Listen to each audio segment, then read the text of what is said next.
Et bonsoir à tous. Coucou Nico, coucou Katsu, Ramzi, Roxy Freud, comment ça va? Est-ce que ce début de semaine se passe bien pour vous? Est-ce que tout va bien? J'espère pour vous. Et tout. On est comment là? Tac, tac, tac, tac, tac, tac. Ok. Donc, ce soir, live psy numéro 107, on va parler de psy. Mais on va parler de films aussi. Et du coup, ça m'a un peu motivée. Enfin, je me suis dit, ça serait bien que je refasse. Et merci beaucoup! Punaise! 30 mois! Mon Katsu, merci, merci, merci, merci, merci! Donc, oui, que je refasse. Enfin, voilà, je sais pas, peut-être prendre un film et, et décortiquer un petit peu tous les trucs un petit peu psy dessus, je sais pas. Enfin, voilà. Ça m'inspire des trucs en tout cas. Donc, c'est cool. Ah oui, je compatis, Nico. Je compatis. Courage. Ouais, non, je suis éclatée. Je suis vraiment très éclatée là aujourd'hui. Après, c'est le Blue Monday à Skip. Hein, voilà. Bon, c'était pas le Blue Monday jusqu'à ce que je rentre chez moi, en tout cas, donc voilà. Mais ouais, donc on va parler de Shutter Island aussi, effectivement. Mais ouais, faire un post juste à ce sujet, ça pourrait être pas mal. Ah bah écoute, Nico. Ouais, mieux vaut dire pas grave, effectivement, parce que si tu pars comme ça, autant pas participer, j'ai envie de te dire presque. On va juste couper la musique. Tac. Voilà. On a 20 questions ce soir. Et on va commencer avec le premier terme. Endormi. C'est une cata. Ça va aller. Tout va bien se passer.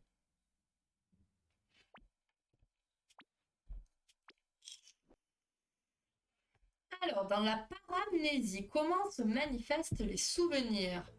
Donc, premier terme, paramnésie.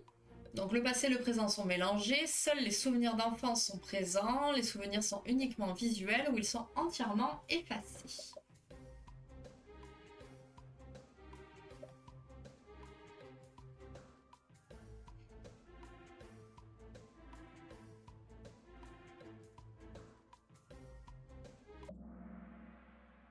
Ok, on a un petit peu de tout. Ok, bien joué. Alors, donc dans la paramnésie, le passé et le présent sont mélangés. On ne sait plus si on est dans le réel ou dans l'imaginaire. On ne sait plus trop où on en est. La personne, elle va avoir du mal à localiser dans le temps un souvenir exact ou elle va penser reconnaître une situation, un lieu, un objet, une personne, mais en fait, en réalité, cette personne ou cet objet ou ce lieu, c'est inconnu. Et donc, on appelle ça généralement des faux souvenirs. On passe à deux prochaines questions sur ce même thème. Dans quel trouble retrouve-t-on souvent la paramnésie? Le syndrome de Korsakoff, le trouble obsessionnel compulsif, la schizophrénie paranoïde ou la dépression mélancolique? Moi, je dis qu'ils sont aléatoires, je connais une personne comme ça. Oui, enfin là, oui. Enfin, on parle pas en langage commun, donc ouais. Et coucou, guide suprême. Ravi de voir que tu peux écrire.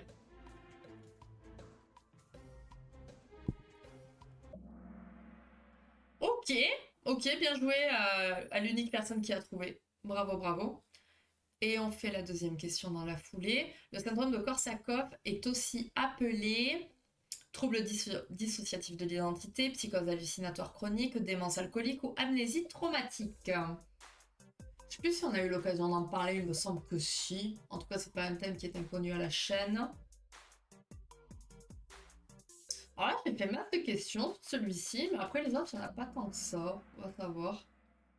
Donc, ok, ok, ok.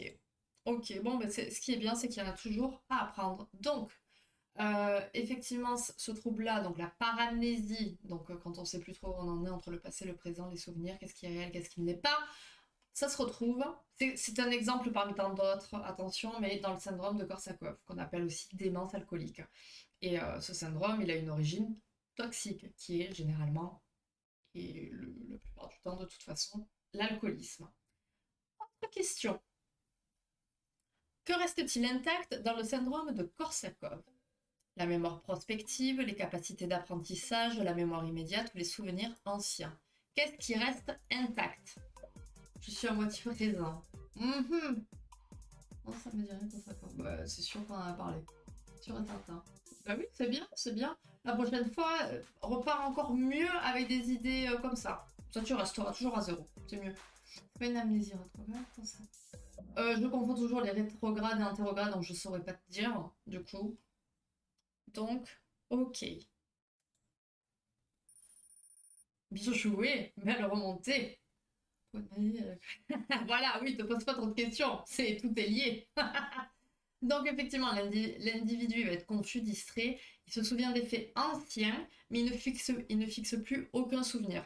Mais après, donc là, ce trouble-là, il apparaît donc, par exemple, à la suite du syndrome de Korsakoff, mais ça peut aussi faire suite à une lésion cérébrale, des effets secondaires médicaments ou un traumatisme psychologique. Donc maintenant, on va voir dans quel film ça peut se retrouver.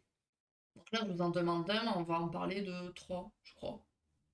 Donc dans quel film il est représenté? Inception, Memento, Rain Man ou Shutter Island?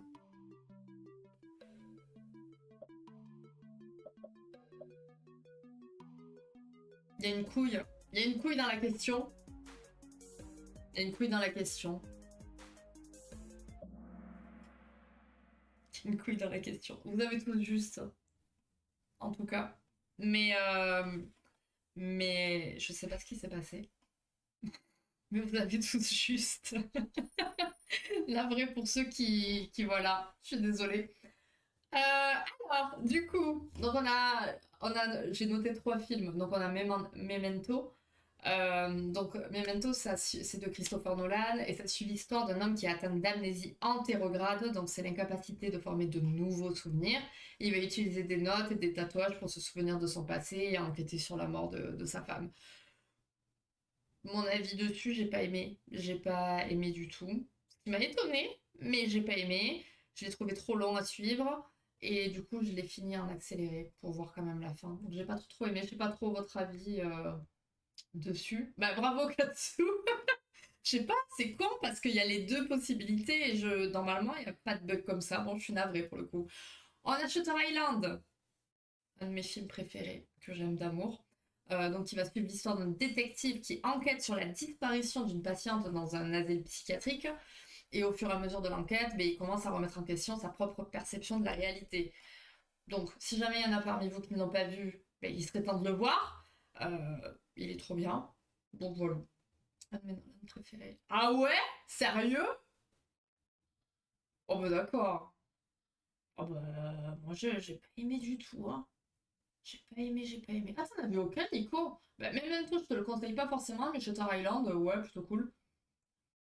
Qui fait que y a des Ouais, bah, moi, la narration, après, non, ça m'a pas plu. Et enfin, on a Total Recall, voilà, qui suit l'histoire d'un homme qui, après avoir subi une procédure de mémoire artificielle, il commence à remettre en question sa propre identité et ses souvenirs. J'ai pas d'avis, je ne l'ai pas vu. Mais j'ai vu le casting, ça avait l'air, ça peut valoir le coup d'œil. Mais voilà, lui pour le coup, je ne l'ai pas vu. Si vous avez un avis, voilà. Oh bah ouais, non, c'est des films très intéressants qui justement te permettent de faire des théories et ça fait partie de mes films préférés. Voilà. Les films qui sont pas comme ça, bon.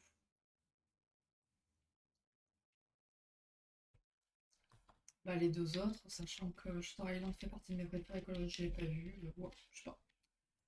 Autre terme. Qui a introduit le terme de forclusion? Klein, Lacan, Freud ou Dolto? C'est pas si vieux par rapport à d'autres, mais c'est sûr que vu aujourd'hui, bon, tu sens que c'est vieux. Mais bon, il y a des films qui vieillissent bien quand même.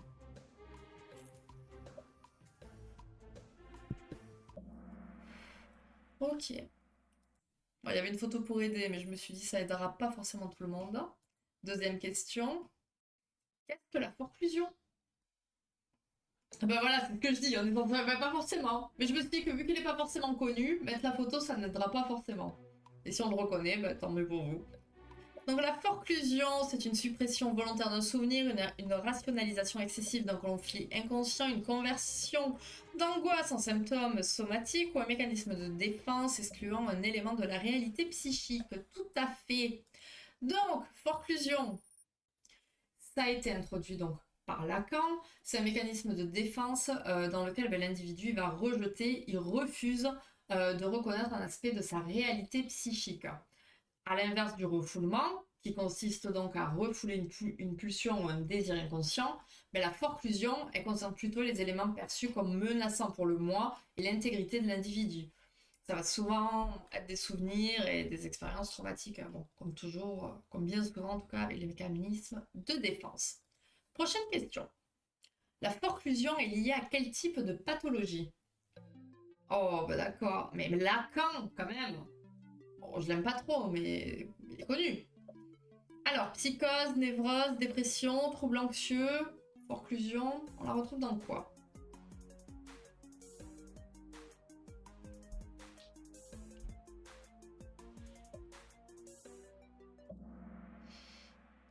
Tac.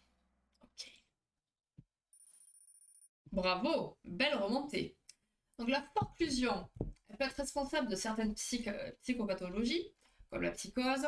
Donc Lacan, il considérait que dans la psychose, il y a des éléments importants de la réalité qui sont rejetés ou exclus de la conscience, ce qui va entraîner une désorganisation du moi et une altération de la perception de la réalité. Donc en psychanalyse, le travail va consister souvent à aider la personne à intégrer les éléments refoulés dans sa conscience, ce qui peut conduire à une meilleure compréhension de soi et à une amélioration des symptômes psychiques. Je vois qu'en plus, je renouvelle beaucoup. C'est très marrant. Ok. Les points films. Dans quel film voit-on une illustration de la forclusion? C'est pas une névrose, mais pitié, Seigneur. On va te refaire un cours sur la psychose de la névrose. Hein. La névrose. En plus, il fait genre le scientifique qui s'y connaît en psy. On va réapprendre la base de la névrose et de la psychose. De bons films tous. Oui, donc oui, la forclusion.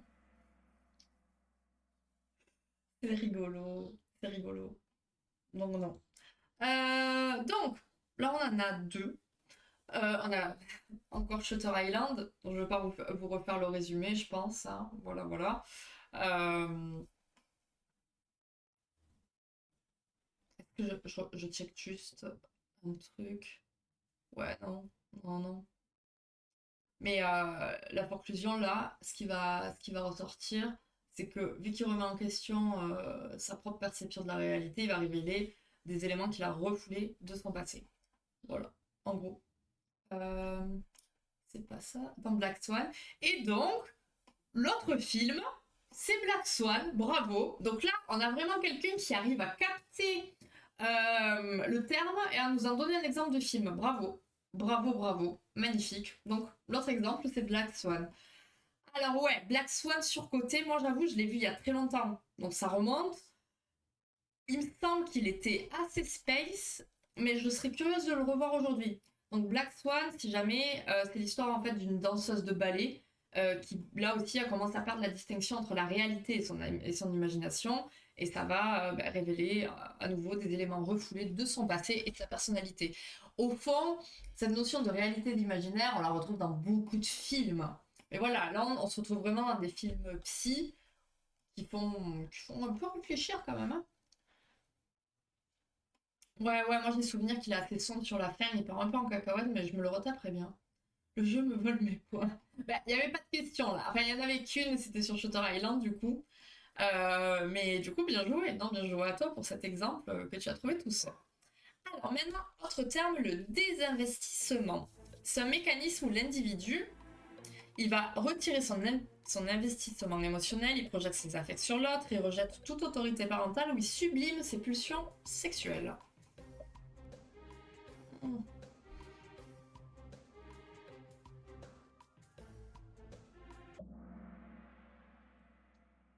Ok, bien joué. Bravo, bravo. Très fier de vous.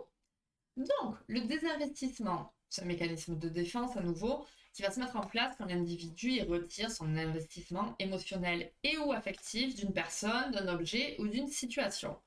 Par exemple, après une rupture, une personne elle peut désinvestir sa relation amoureuse en retirant son affection et son intérêt pour l'autre personne. Voilà. Exemple assez facile, pratique, que tout le monde peut arriver à. Ça va être une réponse normale aux pertes et aux changements dans la vie de l'individu, mais si c'est excessif ou prolongé, ça peut être un signe de défense contre des traumatismes ou des blessures émotionnelles antérieures et plus profondes. Donc en psychanalyse, toujours, là, le travail, ça va consister à aider la personne à explorer les raisons sous-jacentes de son désinvestissement et de trouver des moyens plus adaptés pour faire face aux situations difficiles de la vie. Parce que voilà, les mécanismes de défense, faut pas oublier que effectivement, ça nous aide dans un temps, mais si ça dure trop longtemps, c'est pas la meilleure des choses. Hein. Donc maintenant, on passe au film. Et sur ces films-là, j'en ai vu qu'un. Je ne sais même pas la question sur. Enfin, quel est le film qui va sortir dans la question. Hein. Donc, quel film l'illustre? Et voilà, et là, il y a une couille encore. Putain, faut que je vérifie l'autre. C'est pas bon du tout. Il a merdé. Qu'est-ce qu'il est con, ce bot?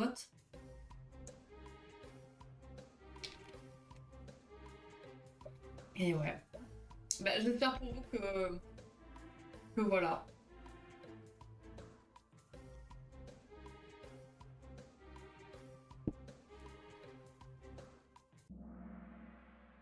Ok, ça va. Ça va. Vous avez pas mis l'autre. Ok. Donc, effectivement, c'est celui-ci. Ok, ok, on a eu ça joue bien ce soir. Bon, ça, j'aurais pas avant, c'est quoi les films? Ouais, ben moi, c'était un peu compliqué de trouver, là, visiblement. Donc, on a Lost in Translation. Ça suit l'histoire de deux personnes qui se sentent désinvesties dans leur vie respective. Ils se rencontrent à Tokyo et développent une relation étroite qui les aide à redécouvrir leur passion et leur engagement émotionnel. Je l'ai pas vu, donc je sais pas. Si quelqu'un l'a vu, voilà. On a Eternal Sunshine of the Spotless Mind. Ça suit l'histoire d'un couple qui décide de faire effacer leurs souvenirs de leur relation tumultueuse. Mais le personnage principal, il réalise qu'il ne veut pas oublier complètement son ex-petite amie et doit lutter contre son désinvestissement émotionnel. Alors lui, ça fait très longtemps que j'en entends parler et qu'il est dans ma liste de films à voir. Et je ne l'ai pas vu. Mais ça m'a l'air plutôt cool. Donc je sais pas trop votre avis. Ça reviendrait, mais juste le titre. Ah ouais? Gone Girl, ça te dit rien là comme ça. Tu déconnes ou quoi? Oh, mon autre film préféré, mon dieu. Et enfin, on a Her. Très space, mais Her, on en a parlé en plus il n'y a pas trop, je crois. Non? Enfin, il n'y a pas trop, il y a un moment, mais il me semblait qu'on en avait parlé. Ça suit l'histoire d'un homme qui tombe amoureux d'un système d'exploitation informatique avancé, d'une IA, hein, tout simplement. Et alors qu'il se désinvestit progressivement de ses relations humaines, il doit faire face aux conséquences de son choix. Alors lui, je l'avais vu il y a très très longtemps, je l'ai revu plus récemment. Il est pas génial. À l'époque, je disais qu'il était pas mal. Là, en le revoyant, bof, bof, bof. Mais lui, ce film-là, je pense qu'il est pas plus utile, mais il serait plus intéressant à étudier concernant la question des machines et de l'IA. Bonne gueule, toi. Oh, on s'est trop bien trouvé. Ah, tu reviens. Bon, ben reviens. Hein. On passe à la prochaine question. Prochain terme, qui est la censure. La censure, c'est un mécanisme qui supprime les pensées rationnelles, inhibe toute forme d'imagination, amplifie les conflits oedipiens ou maintient les pulsions hors de la conscience.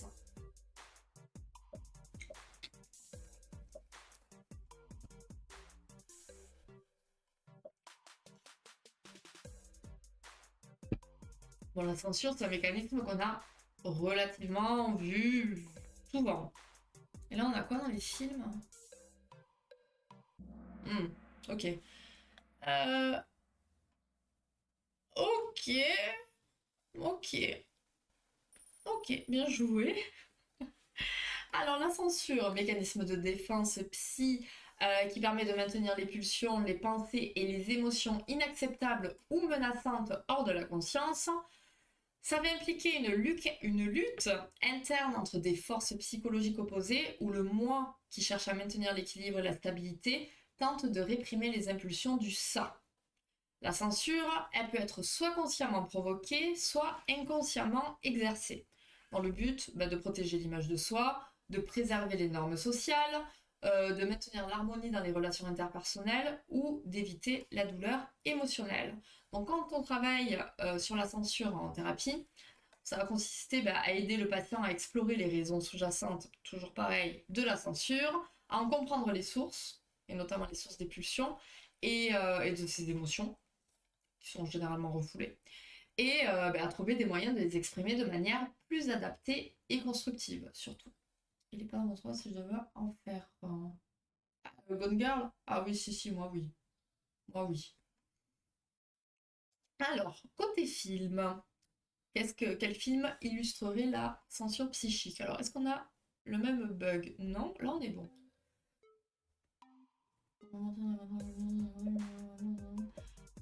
Oui, tout à fait. C'est une forme de censure, effectivement.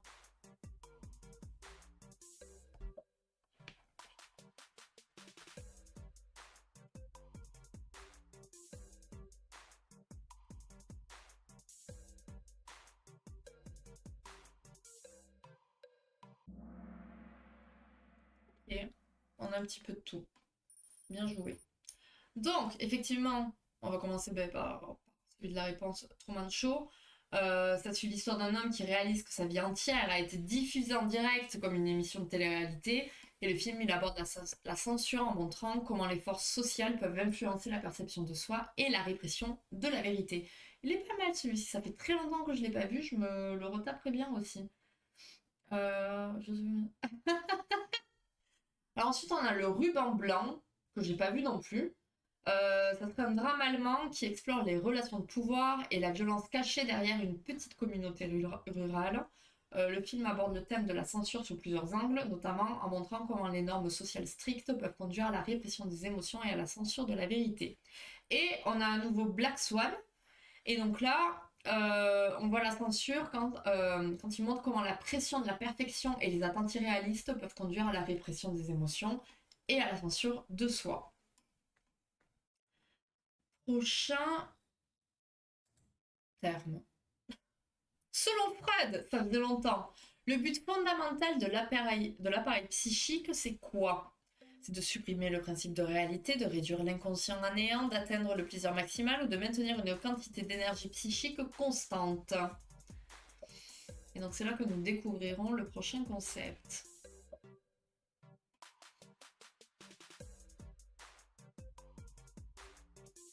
J'aurais pas vu comme ça, mais intéressant.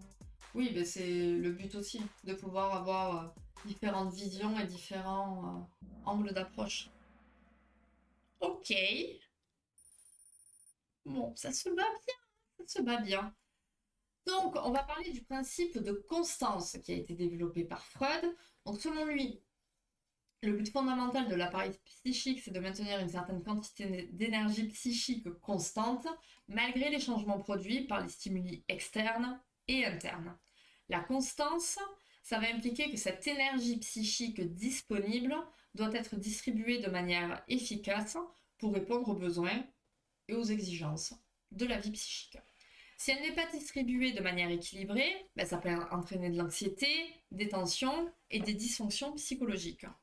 Donc en psychanalyse de travail, ça peut consister à aider l'individu à trouver des moyens plus adaptés pour gérer cette énergie psychique en explorant les sources de ses conflits, de ses blocages émotionnels, en examinant ses schémas de pensée, ses comportements dysfonctionnels et en trouvant des moyens plus sains de réguler ses affects. Alors ce concept, il est assez abstrait. Donc pour arriver à trouver des films qui en parlent, c'est plutôt chaud. Mais voilà, on va voir. Pensez-vous faire un film jeu par contre incroyable, sinon il y a le livre. Ouais, vu ni lu aucun des deux, mais je veux bien te croire. Donc au niveau des films, quel film montre cette dynamique de gestion énergétique? Black Mirror, Nocturnal Animals, American Psycho ou Fight Club?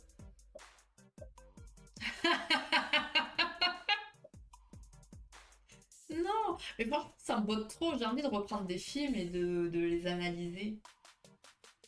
C'est cool, je trouve. Moi, j'aime bien en tout cas. Donc, vu que j'aime bien, je vais le faire. N'oubliez pas, on est en dictature ici. Alors, on va voir si ton choix était bon.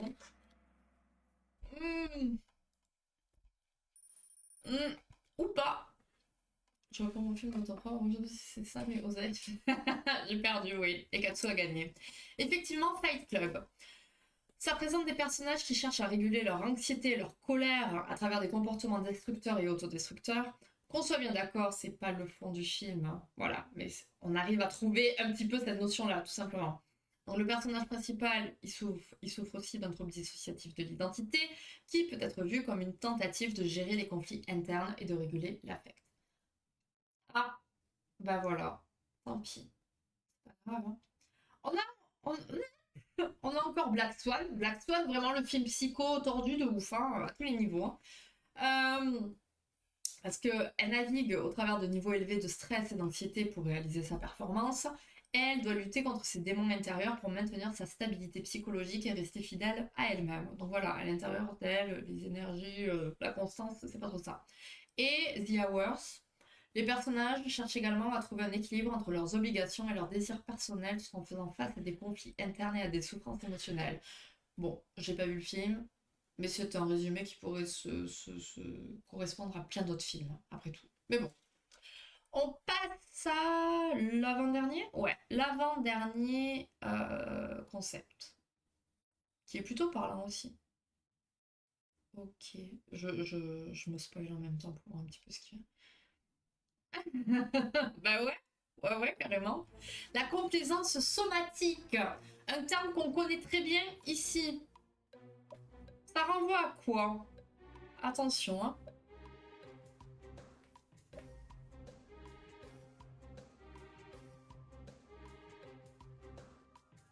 On va regarder Black Swan.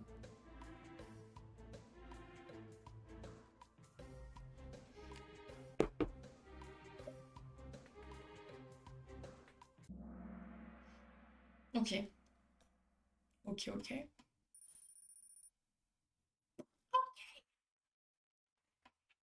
Oui, c'est ça.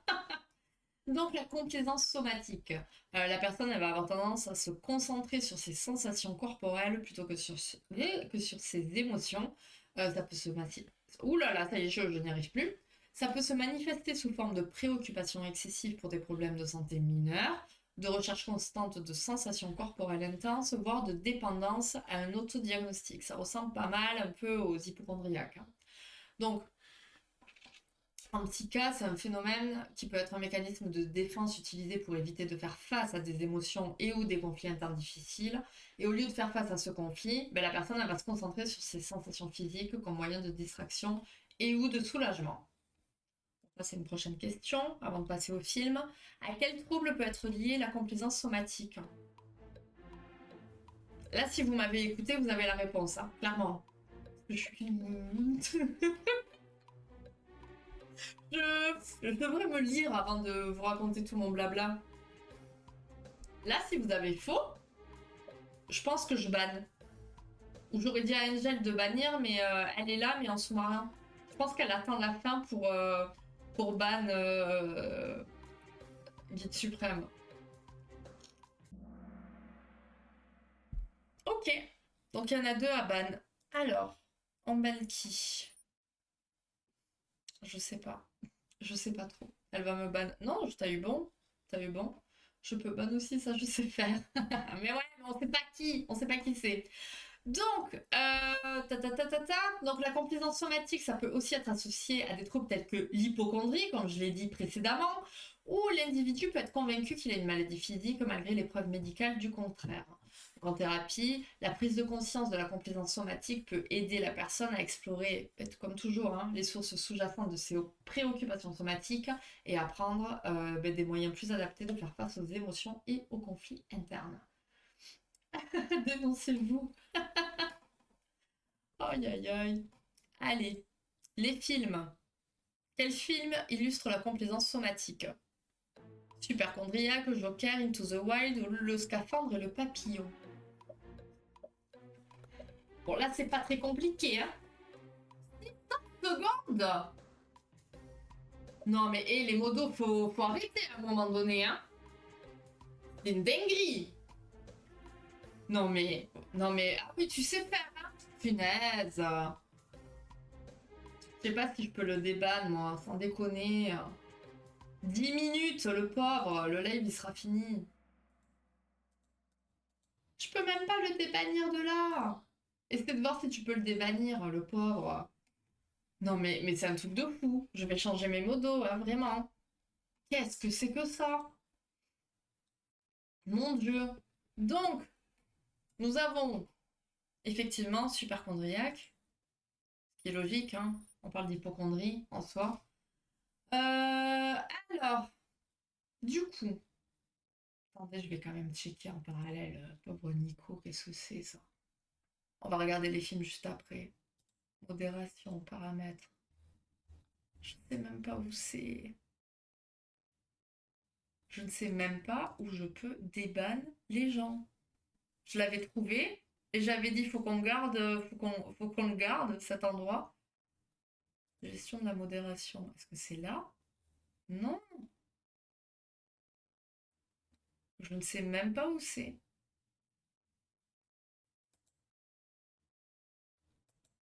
Modération statistique, streaming, chaîne, enquête sur les streamers. Non, j'en ai aucune idée. C'est une catastrophe. Vous êtes vraiment une catastrophe.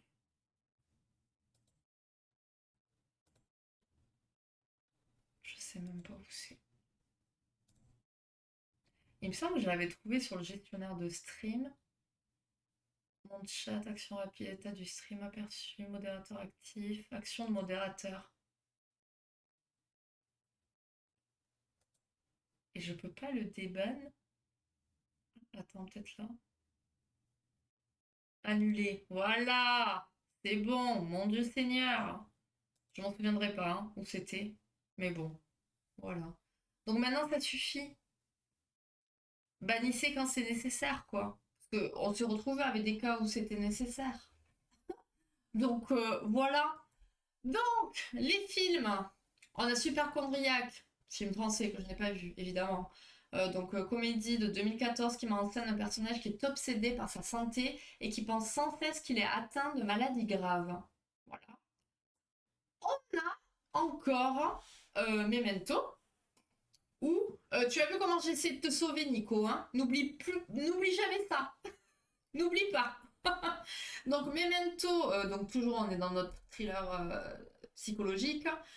Donc on le rappelle, le personnage il souffre d'amnésie antérograde et il a des difficultés à se souvenir des événements de sa vie. Donc il va être constamment préoccupé par ses sensations corporelles et sa douleur physique, ce qui peut être vu comme une forme de complaisance somatique dans un certain sens. Oui, vous pouvez ouvrir un club, hein, effectivement.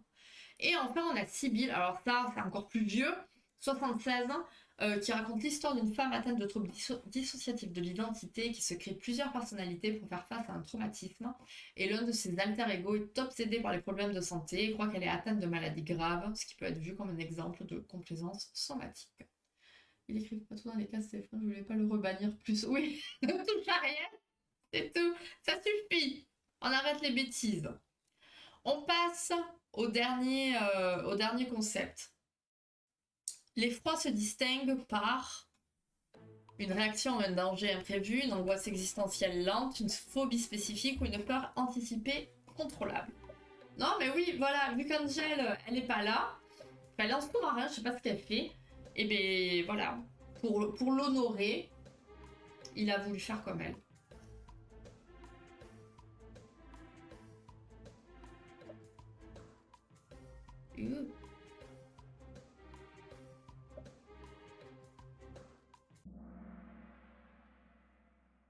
Ok, bien joué. Oh, combien? 3 bonnes réponses de suite. Ok, belle remontée. Donc, l'effroi, c'est une réaction à une situation de danger ou à des stimulations externes très intenses qui vont surprendre l'individu qui n'y était pas préparé et qui n'était pas non plus en capacité de s'en protéger ou de la maîtriser. Alors, ça va être un état de peur extrême, incontrôlable, qui peut déclencher un stress aigu chez la personne Et aussi des réactions physiologiques, transpiration, tremblement, palpitations.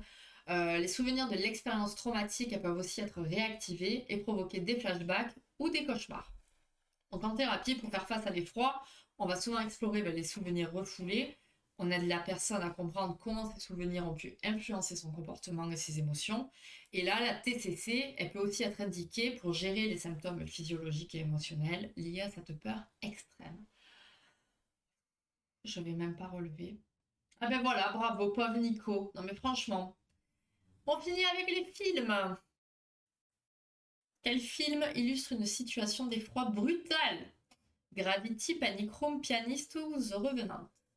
Je connaissais pas ça, c'est bien. Le froid, c'est Katsu qui fait pas sa sigle le matin. Ou la nuit. Ou la nuit.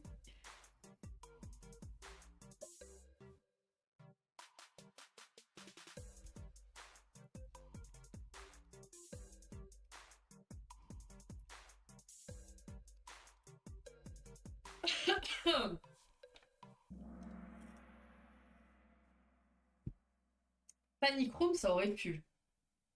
Même si, bon, ils ont le temps d'aller se cacher, tout, c'est pas trop ça. Non, bof, bof. Donc non, nous avons le pianiste, qui raconte l'histoire d'un pianiste juif polonais qui doit survivre à la persécution nazie pendant la Seconde Guerre mondiale, et American History X, qui suit un ancien skinhead qui tente de se racheter après avoir été condamné pour meurtre. Est-ce qu'on parle de la scène du trottoir où ça va aller? Voilà. Non, c'est pas Panic Room, non. Broom, la place de chaussettes et mordeuse orteil. Alors, bien joué à Lion Bleu en troisième position, suivi du Babouin remarquable.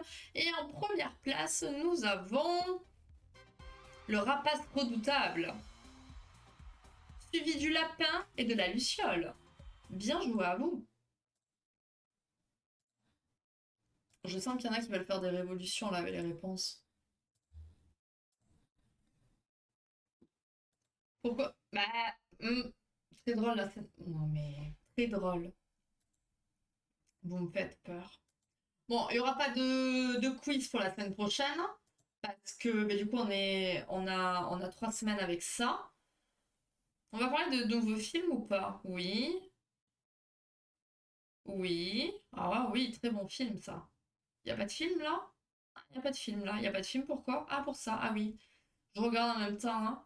Ah là, des films vus, nouveaux films. Ah, on a des bons films. La semaine prochaine, on va parler de très bons films même. Ça va être cool. Cool. Je vous dirai pas les thèmes, sinon vous allez chercher, on sait jamais.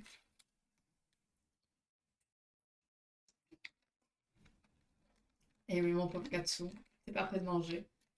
Mais t'es pas loin, Nico, bien joué. Et en plus, on a essayé de te déstabiliser. On t'aurait pas déstabilisé, tu faisais partie du top, c'est sûr. Alors que l'école existait. Vous êtes terrible. Vous êtes terrible. Oui, oui, il y a 3 lives sur le sujet. Donc voilà, enfin sur le sujet, sur toutes ces notions de psycho qu'on a à voir. Voilou, voilou. Tac. Julie qui nous surestime avant qu'on va chercher un... On sait jamais. On sait jamais. J'en connais qui pourraient le faire. Donc, je dis pas ça pour rien. Donc, du coup, on se retrouve jeudi sur WoW. Il n'y aura pas de live vendredi, je répète, parce que j'ai une consulte qui s'est rajoutée. Donc voilà, jeudi WoW, samedi Lego, dimanche autre Lego. Voilà, une semaine plutôt Lego, quoi. Exactement, Nico. Quelle injustice, hein. Moi, je serais toi, je me rebelle. On va faire une révolution contre les modos, les vilains modos. Bon, les amis, je suis éclatée. J'ai la gorge qui commence à me gratter, donc je vais aller me reposer. Voilà. Et autre bien, une nouvelle. Tu parles des Lego ou d'autres choses? Je sais pas de quoi tu parles.